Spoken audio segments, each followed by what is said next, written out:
Good morning and welcome to session 1, exercise 2 of mindful drawing. In the first exercise we did blind profile drawing, 2 examples of which are in front of us. The one on the left hand side was done in felt tip and the one on the right hand side here was done in biro.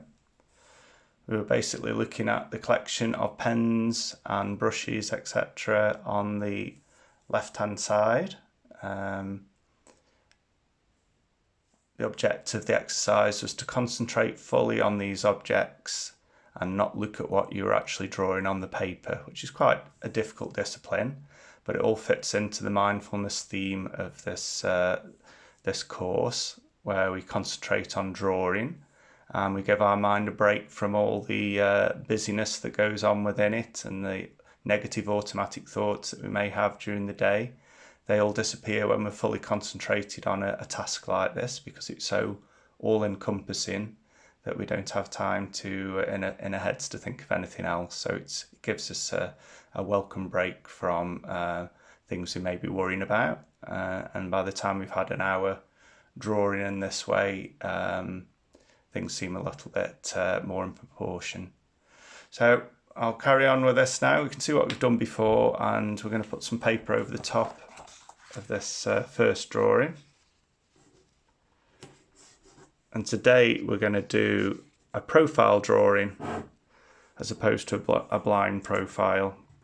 This will allow us to actually look at what we're drawing this time.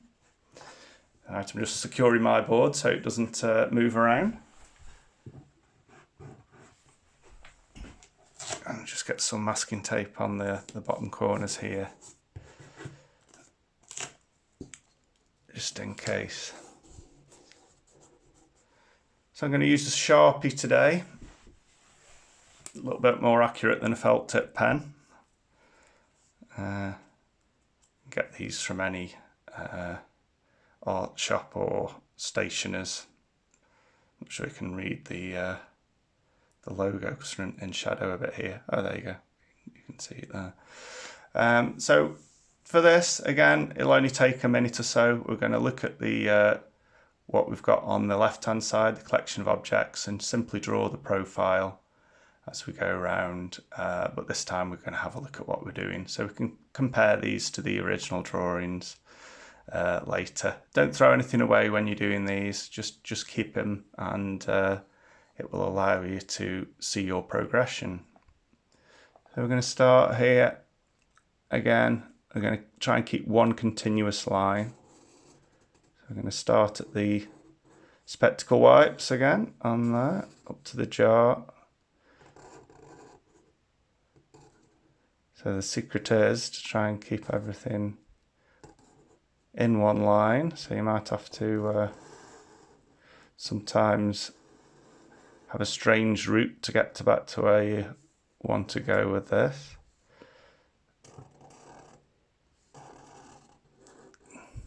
These are the tops of the biros, top of the ruler I had trouble with previously. Try and make sense of the top of this can as we come round to the other pens in it. And some people, when they're anxious, get negative automatic thoughts. I think drawing is a good way of cancelling some of those out. If we can distract ourselves, I'm going to go back on myself here. If we can distract ourselves from what's going on in our heads, we can sometimes think doing a positive activity, we can sometimes stop ourselves from thinking those thoughts. Now I'm going to do the edge of this box here, just because I'm down this corner. It's not an exact science, as you can see. I'm going over a line I've previously done. I'm going to come back along here and do the edge of this box. And again, down there.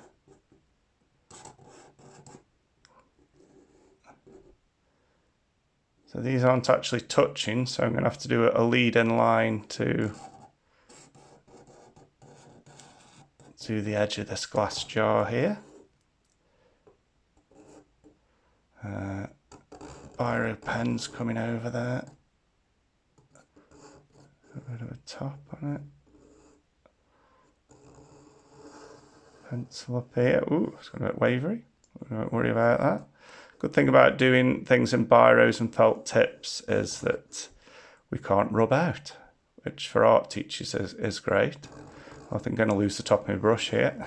Never mind. This rubbing out things is all well and good, but I like to keep the originalness of the first line. I think it's more authentic, and it saves all that editing, that self-editing, self-doubt. It's much more positive to just go with the line that you originally use, and who cares if it's wrong, you know? It's a line. Small children always tend to draw better than adults. They just use their original lines. They have a more genuine drawing.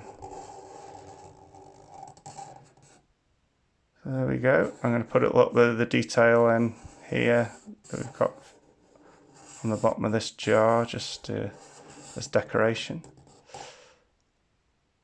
And that's it.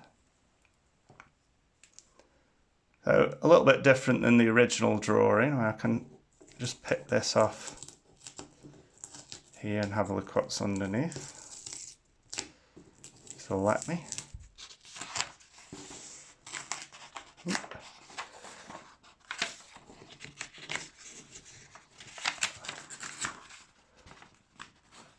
So there are the original drawings. I had a little bit of bleed through from there from my Sharpie, but you can see those are a little bit simpler. And we get the chance to look at what we're doing. They're a little bit different, but they're obviously influenced by the fact that we're trying to draw one continuous line. So that's the last of our 2 warm-ups there. The next drawing will be a longer exercise where we can spend more time on our line drawing.